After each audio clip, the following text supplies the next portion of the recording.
Guys, my name is Rebecca. I'm the founder and editor-in-chief of Unpublished magazine. We're a print and digital editorial magazine based out of Los Angeles. I can go next. I'm Fiona. I am the co-founder, I guess, of Social Distancing.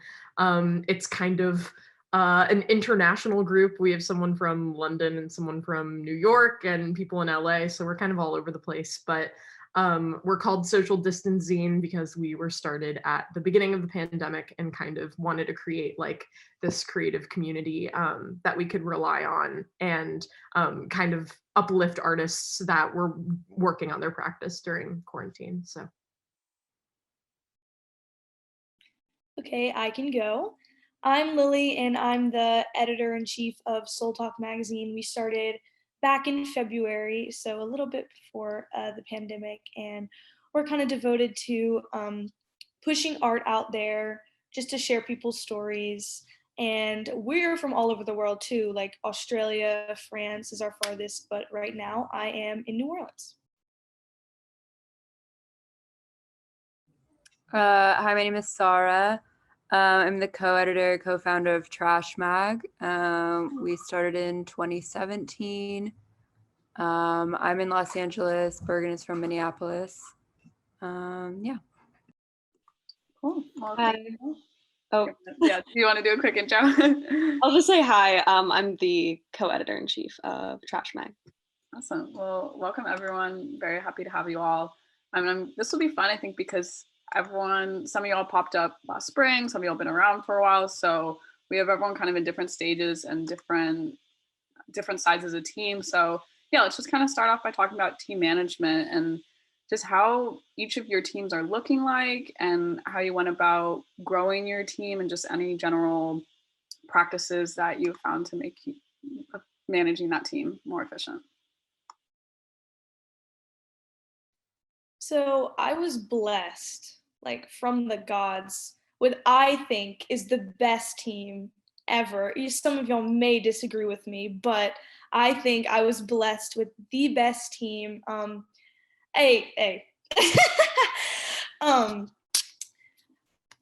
think I started by grabbing some of them in March, just by pushing out kind of like a little job application, a little informal. We were really small at the time. I had no idea what I was doing at all. We put them all together in an Instagram group chat. I think that says enough. And we just kind of said, okay, if you have any ideas, like push them all out there. But we've now grown into more than 35 people.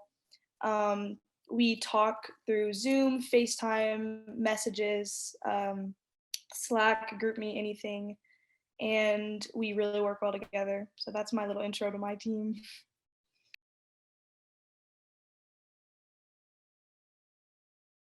I can talk about my team.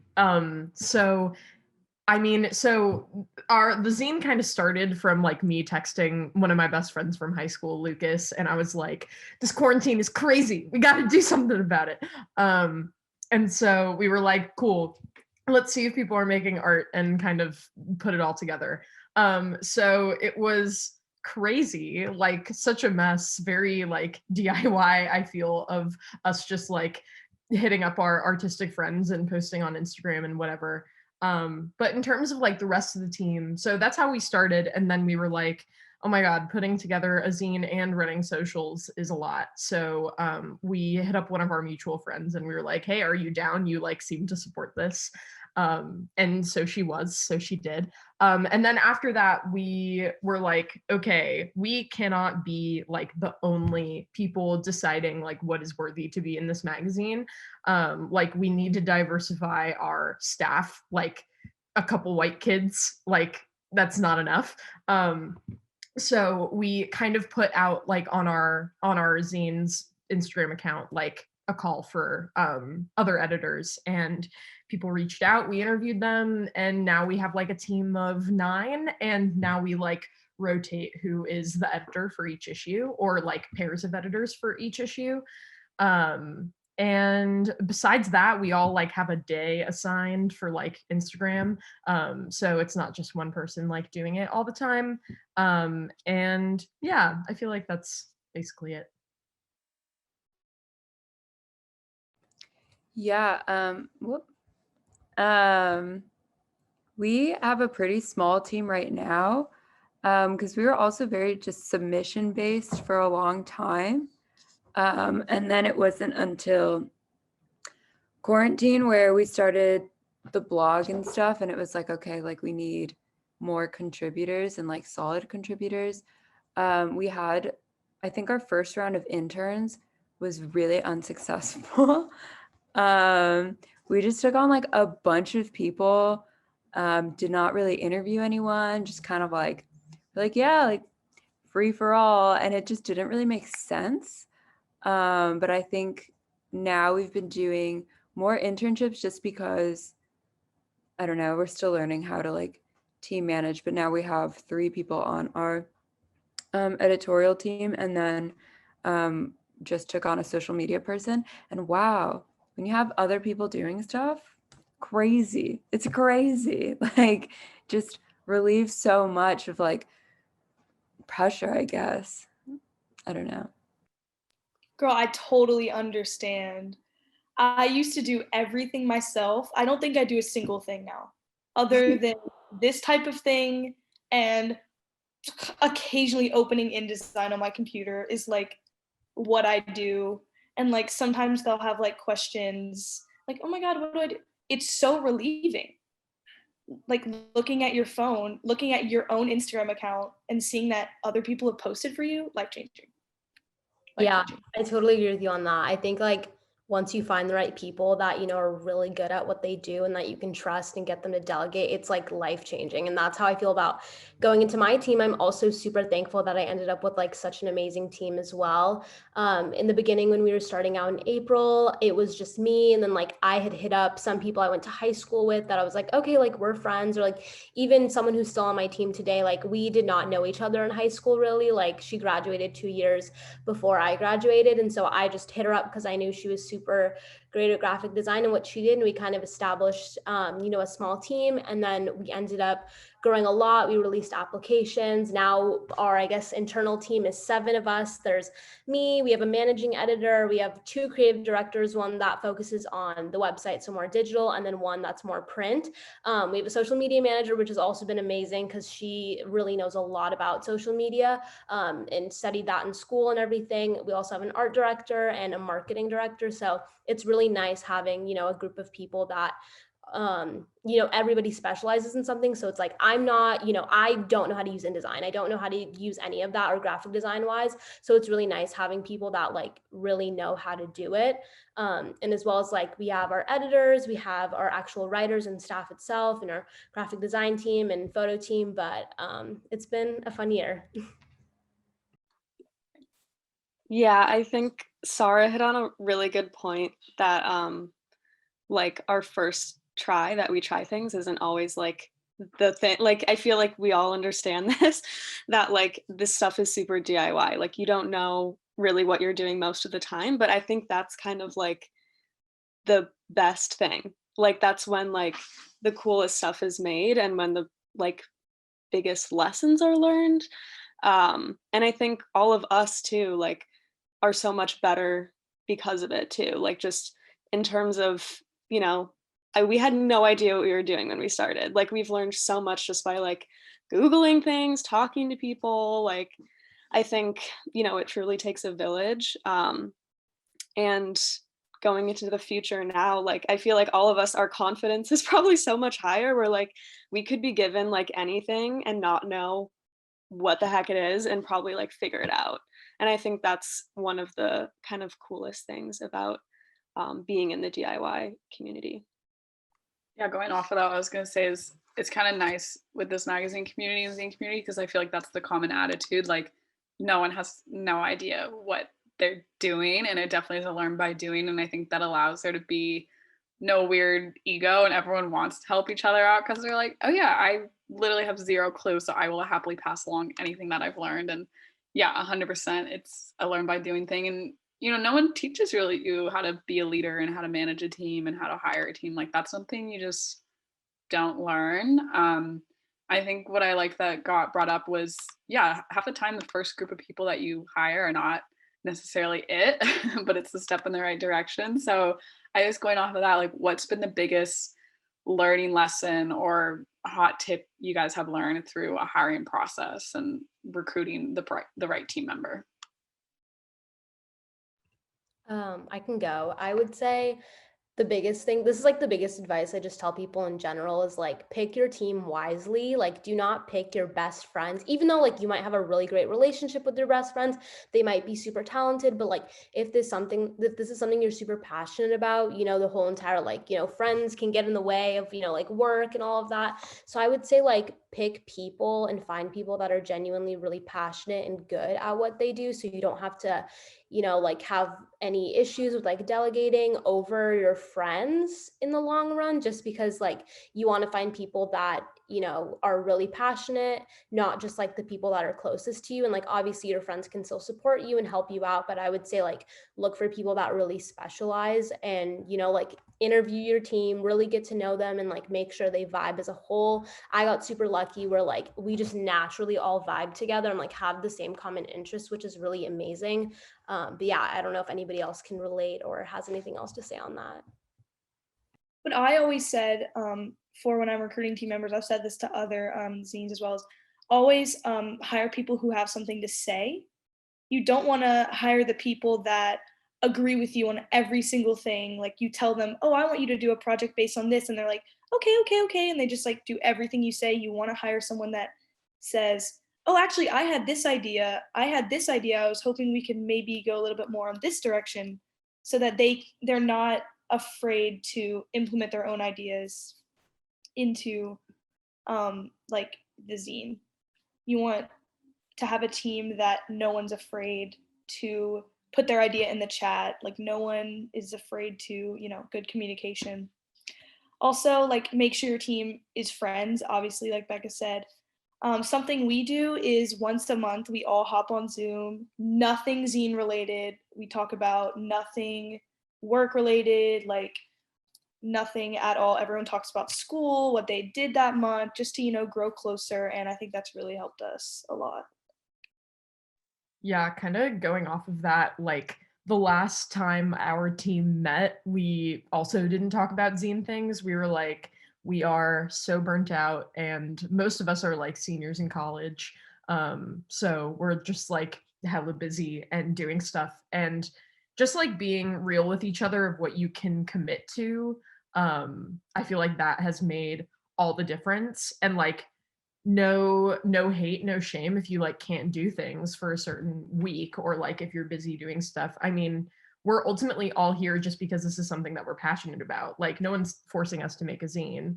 And so like whatever you can do to make that like process good for you and good for your community, I think is like just be empathetic, you know. Don't be like annoying corporate America. I totally agree. It's so important to know what everyone on your team is going through, because it's not like this is like a full-time job that they like have to like commit to, and you're like a big boss that, you know, like it's important. Because if someone on my team like I know is a lot on their plate, I won't ask them to like do this project. I'll ask someone else. Or I think it's really important to know like what's, you know, going on.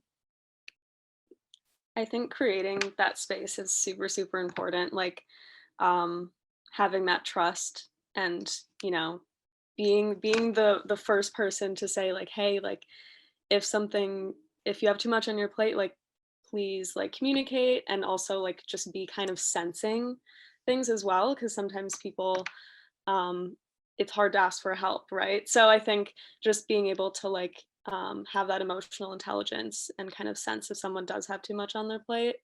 um, I think one of my like biggest lessons I've learned from managing a team is like definitely be like, there's a way to be empathetic but also create like a level of structure, and kind of not be too nice in a sense, like not be too nice to the way where it doesn't actually benefit the people that you're working with. I think that's something that Sarah and I have both learned, like just people being like, oh my gosh, yeah, like deadlines, like creating some sort of structure so people are all on the same page. I think at the beginning we were like, oh, like don't worry about it, like like kind of just yeah, like maybe afraid to like ask people to do things. And I think some of that comes from being raised as a feminine human being. Like there are some things that are difficult to do, but being able to create that structure, set deadlines, follow up with people, always be like, hey, if it doesn't work, like let me know, and like we will always work with you. Like just be in communication. And I think yeah, Sarah, I don't know if you have anything to add to that, but I feel like we've grown and like keep the empathy always, but of course create like a level of structure, and like kind of work with people on an individual basis as well. Like people work differently, like your leadership style or whatever isn't going to work for everyone. So like asking a team member like how do you work? Do you want me to like Slack you every day, or like do you want me to like leave you alone and check in like a week or two? Yeah. I have a question just because I think what I'm learning is that like structurally, like you guys run your teams a little bit differently. Does having like a bigger team just, because I'm always like, I just want stuff to come out, like I want to read new things, I want to post new things, I want to like reach new people, I want to talk to new people. Just having a bigger team kind of allow that, like if someone is not pulling through, and like, which is totally fine, like what Bergen said, if someone's not meeting certain deadlines and stuff, but does having a bigger team just help can keep that momentum? I don't know, because I just don't know how to go from like smaller to bigger and like be on top of, or not on top of, but just like in communication with everyone, you know? Are you talking about like in terms of releasing content or just like communication in general within your team? I guess just like releasing content, because we have three I saw this tweet and it was like, artists being called content creators has been the worst thing to happen to the art scene and blah blah blah. So now I feel really awkward saying content, but yes, we have three people making things primarily, and then our social media person doing like the graphics and stuff. But so if one person's not doing like the 2 pieces a month kind of thing, then it's like, okay, now we haven't posted anything in 2 weeks, and then oh, there goes our followers. Like, I don't know. Yeah, I feel that. I guess so our magazine is structured maybe a little differently than some of yours, where like we cat we have a team of writers that they produce, I guess, like articles and content for our website. And then in terms of print, we also have our writers write articles in print. So what they'll do is every single time we have an issue, we have them sign up. We just come up with a bunch of ideas, us and the editors and our team of 7, we come up with a bunch of ideas that we'd want to see. And then we kind of have them, like sign up. And then we also look at submissions. So we open submissions and see what articles or, what photography and stuff people have submitted as well. And that's kind of how we compile it. But in terms of like always pushing out content and like having, articles go up daily, we release 2 articles a day every single day. And so I guess that comes with like the perk of, like having a bigger team. We do have upwards of like around 60 people. And so that's a lot. It's a lot to manage also, which I think like, as you guys are all editor-in-chiefs, you're all founders, like I think you guys should take on like what you can manage. I know it's a lot, but like we've slowly, like this past year has been a really big learning experience for us. And if you guys ever need like advice separately outside of this, if you're looking to grow, you can always like feel free to message me. But in terms of growing, like, yeah, we started out with like a pretty small team. And then I guess like as our account grew and as we kind of changed the structure of like the formatting we wanted to do, like we wanted more of a larger presence on digital as well, with like uploading a lot of content on the website. And so Is it tough to create personal connections with? I would say sometimes yes, but I think like making those initial efforts, I guess, when you guys add new people on, do you interview anyone or do you guys interview people? Like whether if it's just like a writer or like someone that's more on like an executive position? We do, yeah. Yeah.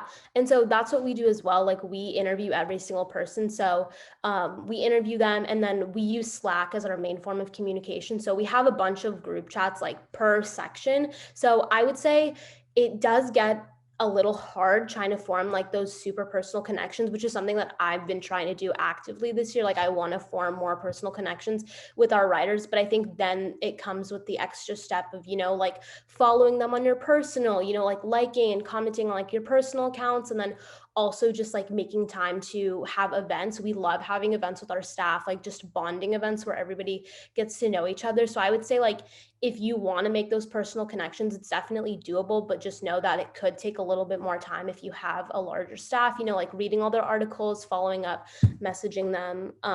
But yeah, Slack is awesome. And just we have a bunch of like other separate group chats where it's not even related. Like we have one that's like astrology and like people just like talk about like their star signs and whatever. But yeah, I would say taking the extra step to like really get to know them helps a lot. But that's just like your time commitment and what you can handle. Yeah, we do something similar to create. We have like a larger team, not like 60. I don't know what y'all on to be able to do that, but um, we have column editors. So I'm the editor in chief. We have our art director, Lily, super talented. And then like music column, film column, we have a leader of each of those columns, and they meet quite frequently to bounce off ideas for future pieces. And so within each column, they have a very close bond. There's about like 10 people per. So even if we aren't always super, super bonded as a team, we always make sure that people with similar interests always have a super close connection. So, I mean, it takes time to bond with a larger team, but if you're like smart about it and you take those loopholes, it can be easy. Yeah, I agree. Kind of going off of that, we also do something which has been really great. This is like an idea I would love to pass on. If anyone's looking to bond more with their team, I would say we have articles due once a month. So our writers have, like the whole month just to write one article. And in between the time where we accept their pitch and the article is due, we have one call with every single section. And so that creates a much more intimate group of people. So like, sex and intimacy will have one personal essay where like the editors and we will all meet. And, if people have any questions or they want feedback from the group on certain ideas or, need help with their articles, but it's also a really good time to like bond with people. Most of the time, like depending on the section, we don't even talk about anything article related. Like film, we always talk about like movies and stuff that's like coming out and like, like sex and intimacy, like we always talk about like dating, just like random love life stories. And that's also a really good way to bond, is like get those groups to be even smaller within like section rather than having just like one massive, Zoom. Yeah, I feel like that is not something that I've experienced with in like the zine world, but more like in the professional world, whatever that means. Like big companies seem intimidating, but like chances are you work in a smaller team, and I feel like as long as the team is tight, like then the unit as a whole is also tight. 100%. This is all really good input. It's also always interesting to hear like how different teams work and then like what the similarities are, and like you got to figure out like what works for everyone, and also it changes. Like I know for us personally, like we used to have a super small team, and now that we've added on a lot more writers, I've just had to change the way I do it, and it definitely is like person by person. Like some people need to be monitored and step by step, and that's cool, and some people like I don't need to talk to them ever, and they just will like turn stuff in. I'm like, cool. Yeah, I just kind of want to switch to kind of the networking topic, but definitely would encourage you guys, like, yeah, it seems like everyone has some hot tips. So if anyone, you guys are always welcome to connect, of course, outside of this. But yeah, moving to networking, because we all get to be in like a pretty unique position where we are likely doing a lot of outreach. So I'd just be curious, like, how have you been able to kind of make connections, everyone from creatives to publicists to managers for talent, and like what that dynamic has been like for you all? Do y'all get those emails that's like, you know exactly what I'm talking about, right? And I'm gonna say it, where it's like kind of like spam, but it's not exactly spam, and it's like, oh, this is releasing their new music video, 426. Okay, what I do is I respond to those, and I have gotten some super cool interviews by responding to those emails. Um, I recently responded to that one about like Madison Beer and Surf Mesa, like just to shoot my shot. And they were like, okay, I'll talk to Madison's manager. Like if you just shoot your shot with those like little spam emails, you don't know what can come out of that. Yeah, no, I totally agree. We get many of them on the daily, like just flooded, and most of them don't even go into like my regular inbox. They literally just go into like whatever, like the spam inbox. And so yeah, I totally agree with what you were saying, how like the one thing that I've learned this whole entire year that I've had this magazine is like the worst thing that can happen is like they say no. Like that's the absolute worst thing that can happen. So really sending one email is like not that hard. I have no idea like how we got on PR lists. If anybody knows how they got on PR lists, I just like one day got like so many, so many different managements like flooded my inboxes, but it's like, it's fine. And another tip is like, if you are getting people that you might not necessarily like, they don't fit your niche or they don't fit your brand, like the people that they're offering for you to interview, I would say like also look at their whole, like who they represent as a whole, like the other artists, because sometimes they'll have like bigger artists that more people know, or like more that aren't like as niche as the ones that are reaching out. And you can always ask about those and be like, okay, like when they release this, like make sure to keep us in mind and stuff. And like we've had a lot of really great things where like we see an artist will re-release something because like some of them aren't doing press at certain times, and we'll just email them and be like, oh yeah, like we'll see what they set up. So I would say like literally the worst thing that can happen is no. Just yeah.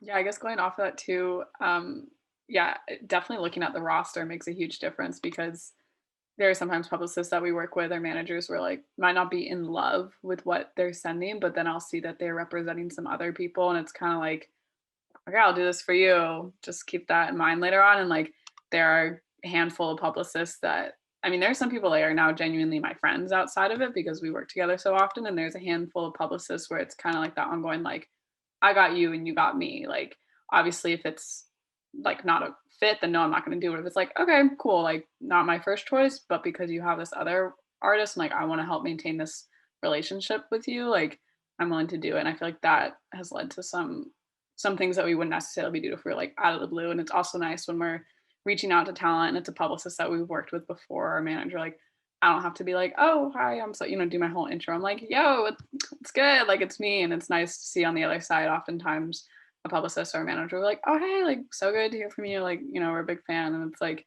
it's because you have to like keep on doing something for that. It's like, what's in it for them, essentially, is what we've learned.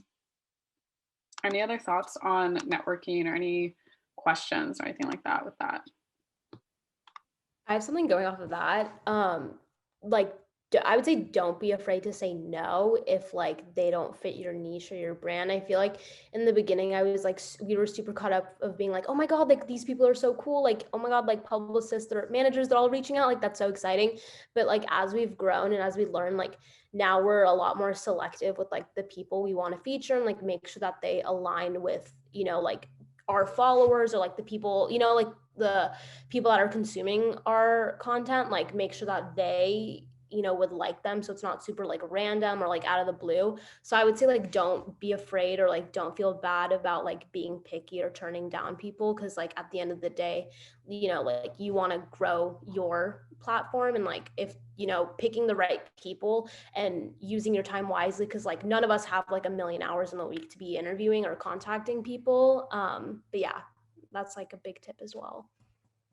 That's really good advice. And I think that's something that like we definitely learned along the way is like just gotta say no to people sometimes, and it sucks. Like it just sucks. Like, but it's part of it. And you're right. It's like it's your community. It's what community you want to build, and making sure that the content you're putting out, the people that you're involved with are like following a certain set of values, or like what the kind of like community that you want to create and that your team wants to create, and like it's so much bigger than that. But I think something that we've done with like a lot of the what seems like spam emails sometimes, like it can be hard to like sift through. We don't want to like miss something, and so what we've done is like if it seems like they align, like we're like cool. But we kind of look for like if they address us by like our names, or like I love when people put in like, oh, like we've been following, we love what you're doing. I think I just froze because you all froze. My Wi-Fi is crazy, but yeah, just kind of looking for like when people put in that extra like effort of like saying something they love about a piece that we recently put out, or like something like that. I think we're more likely probably to respond to that because I can see that they put that personal touch in, and like we super appreciate that because we're all about that level of personal touch. So yeah. Yeah, I had a question. It's just we've passed on some like feature requests or whatever to our team, and they're just like, I'm just not interested in interviewing that, because like, well, I'm like, okay, like this would be like probably something for like, we've done this a few times in the last like 2 weeks where I'm like, this looks interesting, and then like not matter, like I don't want to do that. But I guess like is that just like kind of a perk of also having like a bigger team? That's what it sounds like, I guess. I'm answering my own question. Yeah, no, I'll chime in on that actually, because I think I mentioned it before. Like, yeah, before we only had like a very small group of writers, and then the beginning of this year, I was like, okay, yo, like we're bringing on a full batch. That way, like I won't have to pick it up each time. So it's like, let's say you only have 5 or 7 writers. It's like, okay, if they don't like it, no one's, the odds of someone else picking it up is pretty low. Whereas if you have like 20, 25 kids, like someone is so much more likely to pick it up or have that interest. So I used to always pick up all of the articles that didn't get picked up essentially, which I hated because it was too much work. And now I literally don't ever do any of the writing. So that's been a benefit. And I think there's less pressure for them too. Like if there's only a small group of writers, they're probably like, ah, shoot, like I guess like they want, like I gotta pick this up even though I don't want to do it. Whereas if like they're the bigger team, like the chances of some like one person being interested in it is so much higher. So it's the other side of it is like, yeah, you have to manage a larger team, but chances are you will have to end up doing less of like that end of the work, and you'll be able to feature more people for sure. Yeah, I totally agree with you. Sorry, my dog is like such a baby, and she like wants to be held like an actual child, and she does this every single day when I'm like on Zoom. Like she just wants me to hold her like this. So don't mind her. But yeah, kind of going off of that, I would say oh my God, I'm blanking. I'm literally blanking. Sophie, what were you talking about? I'm so sorry. Just like when you bring on like more people, Yes. there's so much more likely to Yeah, totally. So what we do is we have like this whole entire, in our Slack chat, we have a separate channel that's like specifically for interview opportunities. And so sometimes like we'll post in there just like, oh, if anybody's free, like come grab this.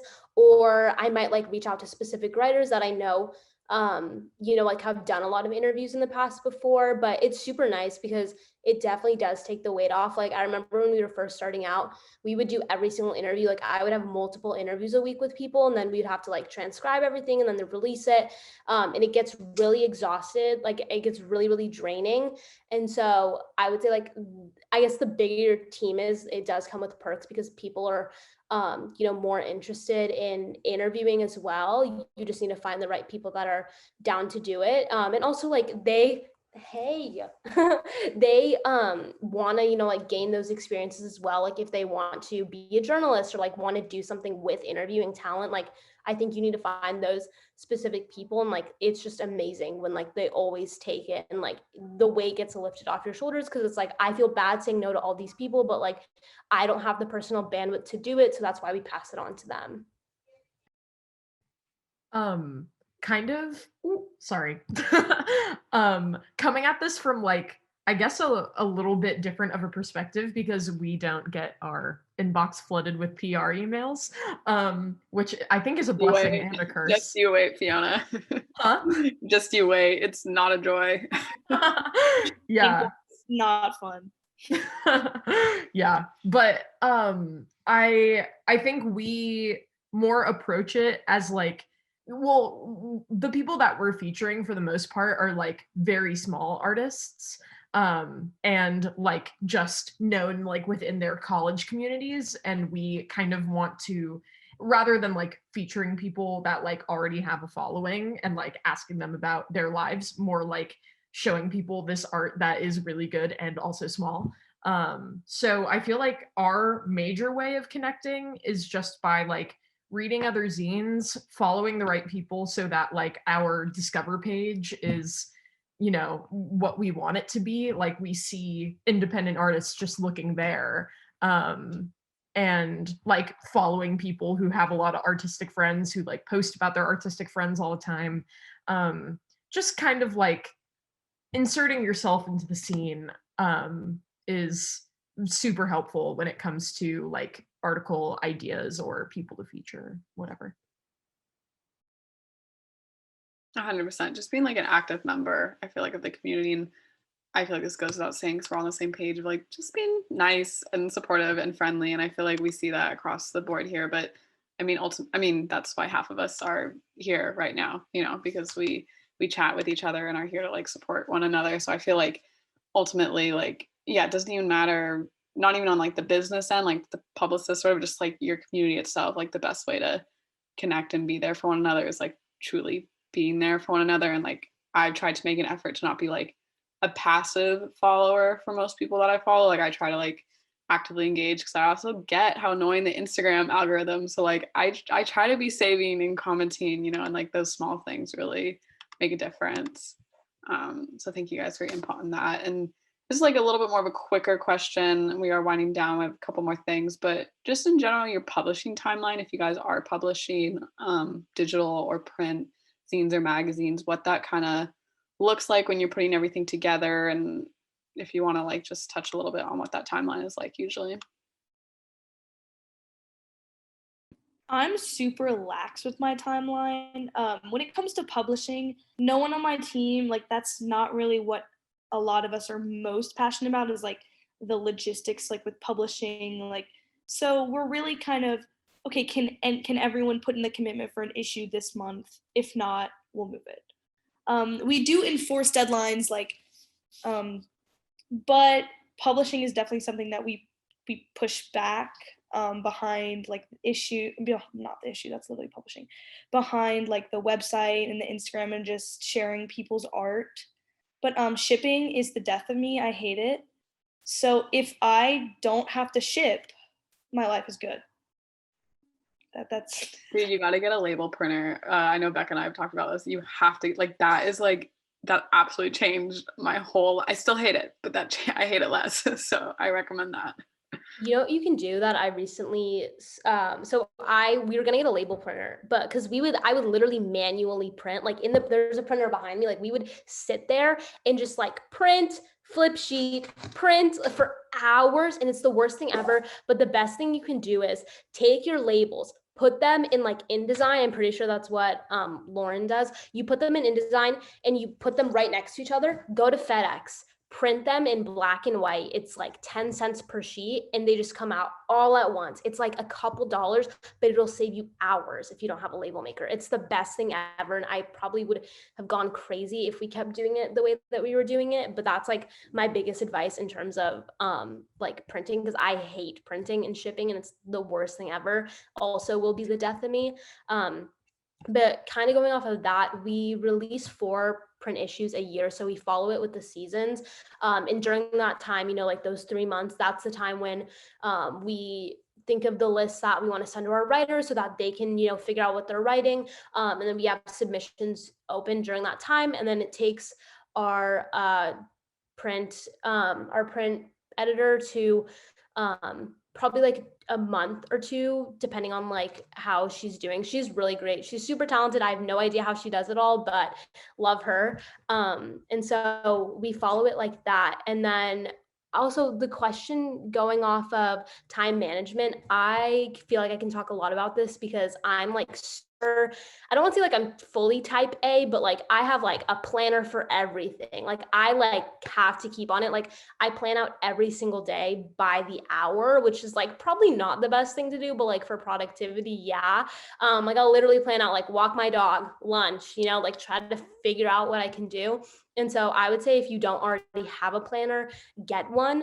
We also love using like Google Calendar as a whole, like, you know, just looking at everything for the whole entire month. But that's personally like how I work, just because that's how I am with like school. That's how I am with, you know, like magazine and everything. Like I just have like, you know, lists and planners. So I would say just find, you know, what works best for you. But yeah, I'm definitely more of like controlling when it comes to like my planning, because that's just like who I am. No, 100%. Becca, I know we've talked about this, but we're like we're slightly a little crazy there in that regard, but it is definitely helpful. And like, yeah, I guess on the other end, we're probably a little bit more close to that. Like we do our 4 editorial issues a year, and like we do submission based stuff, and there's definitely a more flexible timeline with that. But for our editorial stuff, we have to have really strict deadlines because of the people that we're often working with are a little bit, it's not even like, oh, because they're bigger talents. Like they're just like legitimate people who have, we are planning stuff based around like their teams and stuff. So we'll take like 2 or so months for production and about like half a month pre-planning and half a month by the time it's out. Like I like to have 2 to 3 weeks, like it's been finished and it comes out 2 to 3 weeks later. COVID has obviously made us be a lot more flexible, but a good example would be like we just had our issue out March 7th. That week is like chill week, not really, but then like literally right after that, the following week, like start reaching out for the next issue, just because I feel like, I'm sure we've all learned this, like people don't value deadlines. They just for some reason don't think they exist when they exist for a very real reason. So I've also learned to like set a fake deadline that I tell everyone. That's the public deadline. Yep, you all feel that. And I don't know why that took me so long to figure out, but and then I allow myself some breather room because shit happens, as I'm sure we've all learned. So any other thoughts on publishing timeline or anything like that? Cool. We will move to themes, and then we have one more thing after this. So yeah, just like how do you guys kind of go about creating and deciding a theme for either magazine or zine content, web content, just any theme stuff? How does that kind of go for you guys?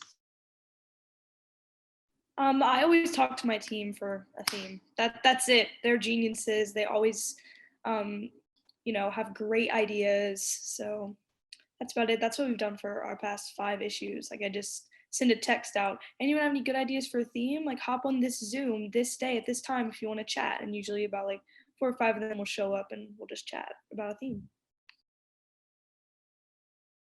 We like, I feel like because we are focused on like quarantine vibes, you know, we kind of look at where the world is at and then pick a theme based off of that.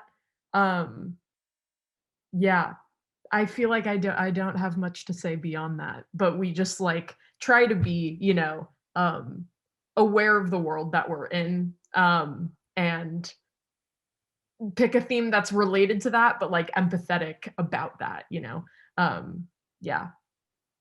Yeah, I agree with Fiona, where like we would also do kind of timelines of like what's going on in the world. So we have had 5 issues now, and currently open submissions for our 6th, which is so crazy. And so our first 3 ones, which was adolescent, movement, and intimacy, that was adolescent was in the May, like when we first started. And so I picked that just because like I don't know, I love something about like adolescence and like coming of age, obviously not like trying to glorify it, but like I love, because that's such like a raw and emotional time in your life, and I feel like a lot of you guys can also attest to that, and like you probably agree. And then movement, we thought it was really important to have a piece dedicated to like the Black Lives Matter movement, everything going on in the summer, and so that was in wake of that. And then intimacy was also like fall, winter, and we just, you know, wanted to highlight like intimacy, like not just, like sexual intimacy, but like intimacy between friends and family. We thought that was like a beautiful thing that we wanted to do as well. And then we kind of recently transitioned into, doing more seasonal, less, like less super specific themes. So in January, we started with, or at the end of the year, moving into January, we started with new beginnings. And like, we kind of think of, I don't know if you guys like think of new beginnings in January, but when I think of new beginning, it's like the new year, like things are starting up again, like, your New Year's resolutions that like I literally never follow any of mine. And then Flare was like towards the winter time right now. And we just thought of like how winter is usually shown as like kind of depressing and like cold, and like we wanted to highlight like what is the light in your life that like keeps you warm during that time, since it is like a darker time. And then Lush, which is what we're doing now, is like springtime. Like, what do you think of when you think of spring? So we like to keep them like pretty open and up to interpretation by the people that submit. We have a question. Any tips on getting more submissions for issues? I actually was just talking about this with one of my writers, has a zine, and at the beginning, when you're starting at like square one and like no one knows who you are, like definitely submissions were tough. TikTok, like Becca said, that's great, but like pre TikTok existing, like we used to like reach out to people, like if they were photographers or writers or whatever that were like using our hashtag or just like active in the similar community, like just like reach out to them. And like we always would be transparent, like, yeah, this isn't a paid opportunity, but like, do you want to submit to that? And that to us is like how we got most of our submissions for our first couple issues. And I'm not aware of any specifically, but I know that there's some Instagram like shout out pages, or like, you know what I mean, where they post like themed calls, and I think those are definitely worth it. And yeah, just like for us personally, we get sent a decent amount of DMs of people asking us to like post the type of stuff on our story, and like I'm always happy to. So like you can always send Luna stuff or most of us stuff to promote, no problem. Kind of going off of that, I feel like like joining creative communities online is super helpful, like being in different Slacks and Discords and like just meeting artistic people and flooding them with like the submission link, and being like, please, you're cool, we like you. I feel like that usually helps. But yeah, if you guys want to join like cool Discords, HMU. Awesome. Any other final thoughts on themes? I feel like there's only so much to say on themes. Yeah, I was just gonna say, like, we did no themed zines for a while, and it's chaotic. Very cool. I mean, they're very cool, but we found that it's been really interesting to either ask just a question and then letting people like just respond in whatever way that they want. And then we also, it's been good to keep it relevant to kind of like what's happening currently, because that's, I think, like you get a lot of emotion from that. I don't know. So yeah.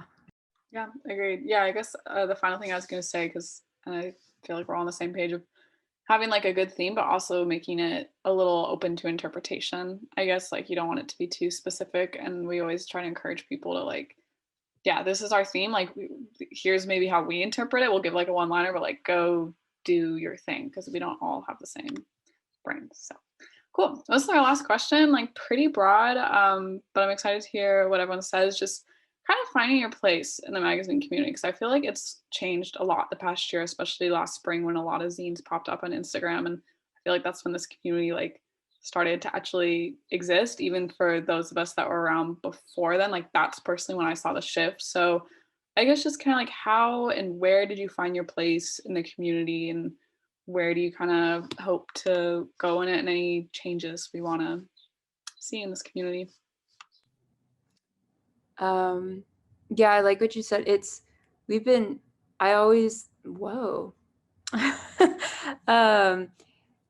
A lot of folks ask how we start the zine, and I think that we're small enough that like other people can approach and just be like, I want to start a thing too, and it happens. But yeah, it wasn't until this year that, and then we started using all of these other zines as inspiration. And then it was this year that it was like, oh, we can actually like talk And actually the publication network has helped so much with that. And just like, yeah, no, thank you so much, because it just helps to learn from everyone else, because for a couple years it was like not something that was happening as often. Like I didn't go to like zine release events frequently because I just didn't know that they were existing.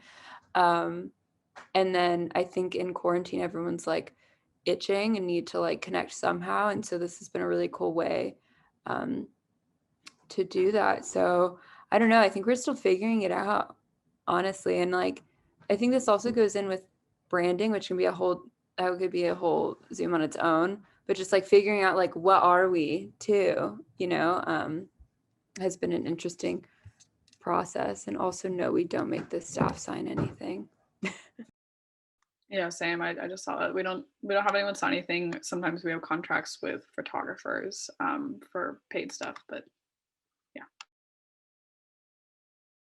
Yeah, I feel the ever evolving like note, I feel like we are still figuring it out, and still, like, even being on this call right now, I'm like, what do I even know? We're still figuring out like how to run this team and how to like best put this zine out into the world, right? But I don't know. I feel like when you're starting a new magazine, you just got to ask, like, what can we provide that doesn't already exist? And why should we be the people to, like, be putting this out there? And just kind of keeping that, like, mission idea in check all the time really helps. Like, before we figure out a theme for our next zine, or like after a zine comes out and we're reflecting on the process, we're like, okay, what does this mean for us? And how can we grow from here? And I think just always asking that question is what makes the difference, like being intentional with your choices within your team and your zine. That's awesome advice. So yeah, kind of going off of that in terms of, I guess, like how we started out as like a submission based magazine, and we still are, but as we kind of evolved, and as a lot of us were on the older spectrum, so a lot of us are like in college, graduating college, already out of college. We kind of wanted to shift our audience a little more. A lot of our audience is like on the older side, even though we have a pretty big range. And so I would say in terms of branding, what really helped is like creating a media kit. And if you guys want samples, like feel free to send me a DM, whatever, I can send you it, kind of what we include in ours, which is like a really good way to let others know what you guys represent, what you're looking for, and also a really good way for you guys as a whole, your whole team, to figure out what your ideals are. If you have a big project going on, like how does that correlate to like what you believe in? And yeah, I would say establishing yourself is finding your niche, finding what specifically you want to do with your platform. I know there's a lot of zines that emerged this whole year, and like a lot of them, even though they're all submission based, like a lot of them do serve different functions, and like it's so great seeing like all these magazines, because we're all, in a way, like we're all similar, like we're all zines, we're all submission based, but they're all so different. And so I would say like finding what works best for you and how to differentiate yourself does take time, because for the longest time, the whole year, like we were just submission based as well. We they were all like pretty similar, but we eventually ended up rebranding and deciding we wanted more of an editorial approach. So our print, when you look at it, it mirrors something as like a Cosmopolitan would be. We have ads, we have like those cute little like the little interactive maps and stuff, like cute stuff like that. And like that's eventually how we wanted to brand ourselves, is like this editorial magazine that like Cosmo's like very millennial and like sometimes super cheesy, but it's like this is genuinely made for like Gen Z, and like having relevant content surrounding about that. But I would say like find your niche, and it's okay if you don't find it at first, like you will find it, like with experience, with time, like following other people, you'll eventually find it. And when you do, it's like the best feeling ever. Yeah, also this community I feel like is now very much exists, so it's easier to find that. Because when we first started, we been like 3 years now. Like I didn't know any other magazines or zines or like any of that. Like Pure Nowhere was probably the first and only like friend we had, and like Kyla was genuinely the only magazine friend I had until like pretty recently, or like probably like until I started the publication network, because it was like no idea what I'm doing, don't know anyone, don't read other magazines, don't know, like I literally knew nothing. And then when people would come to me, it was like, oh my God, who am I to speak on this? And then it was like, actually, no, like, yeah, like we are all here to speak on this because we do this. And as we covered earlier, like no one has any idea what we're doing. So for us to be able to share anything is helpful, because personally when I started out, like I had nothing to go from. Like there were no resources, there was no one to ask. I had no magazine that I could slide in the DMs and ask. It really was just like, I'm clueless, I'm gonna just do this thing. And it worked out, and I'm very fortunate that it did. But I'm happy to see that this has now been like kind of a more fostered thing. Yeah, Rookie Mag, like literally was just like, oh cool, like Crybaby, like it was like 2 or 3 where it's like, that's a thing. Don't know anything about it, but now I feel like there's definitely more of like a centralized community, and I hope that continues for sure. Cool. Well, thank you guys so much. Are there any like other final thoughts or any plugs, anything like that? How can see? Oh, on our link in bio and also on our website, there is a link, and you just apply via a type form, and then I'll email you. Like usually I try within a day, but sometimes it takes a little bit longer. But yeah, anyone can join. Any other, yeah, what's coming up for everyone? That'll be our closing. Can everyone just like go around saying what's coming up? Yeah, just go around what's next. We have a Night of Queer Expression virtual event happening on Sunday evening. This is the first time that we're doing Night of Queer Expression. Is something that we've partnered with junior high with for the past like couple years. I think this is the 7th one. So super happy to be able to figure out how to do this virtually. So it's like totally experimental. I guess the best part is like we can have a band on the East Coast, a band in Texas, a band in Wisconsin, like I think it's really cool that the virtual space can allow for that. But that's like the biggest thing we have coming up soon. So we have a issue coming out at the beginning of April, I think, which is very soon. But yeah, I'm pretty sure we have like our like articles and stuff due this weekend, and then give it a couple weeks and then that will come to existence. But besides that, we also have a tiny yard coming out with like musicians from New York like performing together. And yeah, I'm very excited for that. It's our first like video series. So we are planning a e-concert with Angie from Fever Dream, if any of y'all know her, that we haven't released the dates yet, but it's end of April, and our 5th issue is about to begin.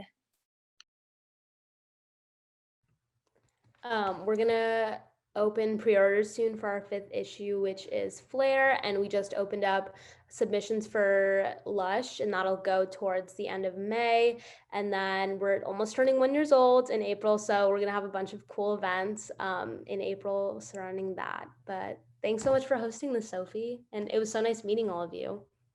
Yeah, thank you guys so much. This was so much fun. I just like talking with other magazine people because we all are crazy and have no idea what we're doing, and we're having fun. Awesome. Well, thank you guys so much, and thank you all for tuning in. And yeah, we will always be in touch and very happy to share this space and community with you all. Thanks, everyone. Have a good weekend. yeah, thank you. Bye, y'all.